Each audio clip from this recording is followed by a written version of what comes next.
Hello friends, welcome to study stage. आज हम लोग समीकरण हल करना सीखेंगे, तो वीडियो के लास्ट तक जरूर बने रहिएगा और आप लोग समीकरण बहुत ही आसान तरीके से हल कर सकेंगे। तो आइए वीडियो को स्टार्ट करते हैं। समीकरण में होता क्या है कि समीकरण में आपको एक्स वाई जेड यानी एबीसीडी का कोई भी लेटर आपको दिया हुआ रहेगा और उसको सॉल्व करके उस लेटर का हमको वैल्यू निकालना होता है। जैसे कि एक्स, इसमें एक्स दिया हुआ है तो हमें इसी एक्स का वैल्यू निकालना होता है। यहाँ पे वाई भी जेड भी कुछ भी हो सकता है, तो उसका आपको वैल्यू निकालना होता है। यानी दोनों तरफ एक्स दिया हुआ है, इन दोनों को हमें सॉल्व करके और इसका वैल्यू निकालना है कि कितना वैल्यू आएगा। तो आइए वीडियो को स्टार्ट करते हैं। X plus 5 is equal to 2x minus 3 है, तो इसको हमें सॉल्व करना है। तो आइए, x plus 5 is equal to 2x minus 3 है। तो अब हमें देखना है, इसे सॉल्व करने के लिए देखना है कि x है, इधर भी x है, यानी x जो अपने अपने कैटेगरी में रहता है उसको हम एक साथ लिखेंगे। ठीक, जैसे कि ये अकेला है तो इसको हम एक साथ रखेंगे और x वाला एक साथ है।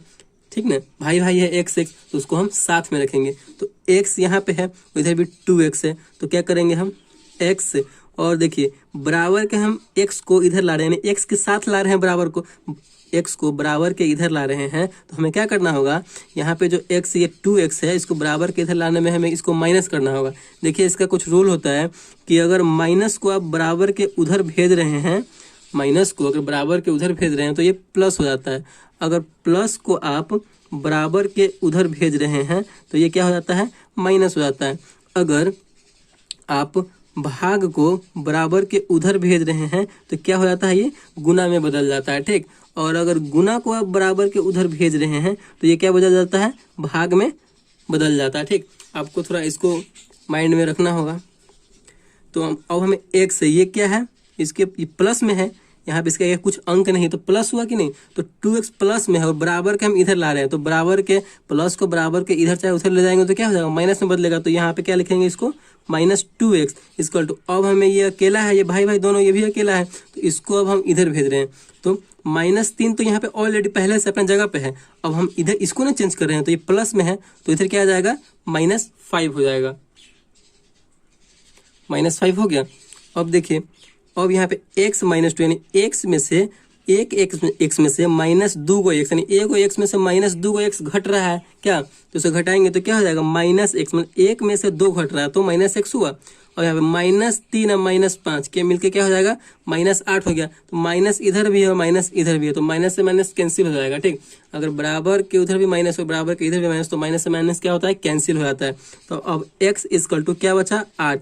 अब हमारा अकेले वैल्यू यानी x अकेले था, अकेले इसका वैल्यू आ गया, तो यही हमारा x इक्वल टू 8 हमारा आंसर आ गया। तो इस प्रकार आप समीकरण को हल कर सकते हैं। आपके सामने 3-4 इक्वेशन है, उसको सॉल्व करते हैं। एक और अगला इक्वेशन लेते हैं, अगला समीकरण दूसरा नंबर का इक्वेशन है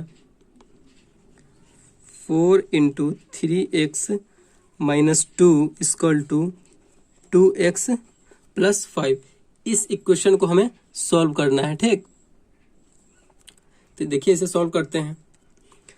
4 × 3x माइनस 2 है, तो 4 × 3x माइनस 2 है, तो क्या करना है, यानी 4 3x माइनस 2 में पूरे में गुना हो जाएगा। 4 से 3x माइनस 2 में क्या कर देंगे, हम गुना कर देंगे, क्योंकि ये गुना में है। तो गुना कीजिए, 4 तिहाई 12x हो गया।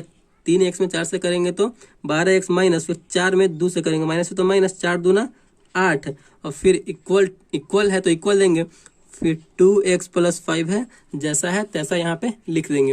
अब हम आपको क्या बताया है पिछले कि x को x के साथ रखेंगे और अकेला जो भाई है अकेला उसके साथ रखेंगे। ठीक, तो x को हमें x के साथ रखना है, तो 12x इधर है और यहाँ पे बराबर के उधर प्लस में 2x है, तो हमें क्या करना है, बराबर के इधर इसको ले आएंगे, x को x के साथ रखेंगे। तो अभी बताया है जस्ट कि प्लस में है और बराबर के इधर आएगा तो माइनस में हो जाएगा, तो माइनस यहाँ पे क्या हो जाएगा, 2x हो जाएगा।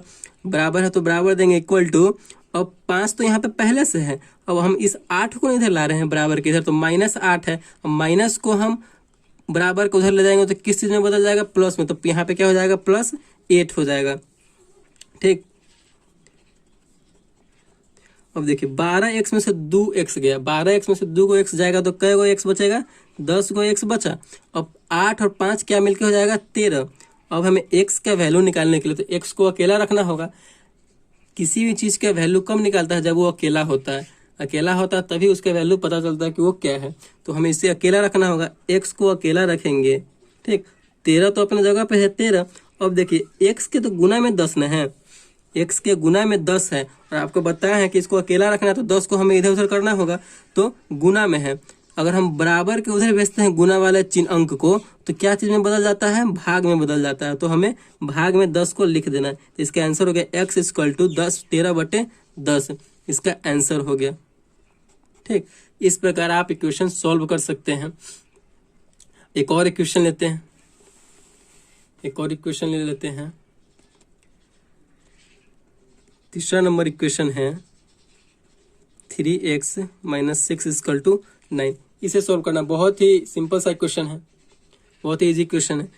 इसमें कुछ नहीं करना है। 3x - 6 है, तो 3x ये तो अकेला ऑलरेडी अकेला है, तो क्या करेंगे, इसको 3x इधर ही लिखेंगे, और 9 यहाँ पे अकेला, ये 6 अकेला है, तो इसको अकेला अकेला को साथ में, भाई भाई को साथ में भेज देंगे। -6 है, तो -6 है, और बराबर को हो जाएगा, माइनस है तो बताएं कि माइनस बराबर को हो जाएगा तो प्लस हो जाएगा। 9 तो अपने जगह पे है तो 9 लिख दिए, इसको हम भेज भाज कर रहे हैं इधर, तो -6 है तो यहाँ पे क्या हो जाएगा, +6 हो जाएगा। ठीक, अब देखिए 3x = 9 और 6 मिलकर क्या हो जाएगा, 15।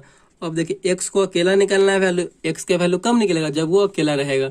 तो हमें 3x को उधर भेजना होगा, तो 3x यानी x के गुना में है 3, तो यहाँ पे गुना में है, बराबर के उधर जाएगा तो भाग में आ जाएगा। 15/3 यानी 3 × 5 = 15, ये कट जाएगा, 3 से 5 बार में कटेगा, तो x का वैल्यू क्या आया, x = 5। यही इसका आंसर हो गया। ठीक, इस प्रकार आप इक्वेशन को सॉल्व कर सकते हैं बहुत ही आसान तरीके से। अगर वीडियो आपको अच्छा लगा हो तो प्लीज़ चैनल को सब्सक्राइब कीजिएगा और लाइक कीजिएगा। Thank you.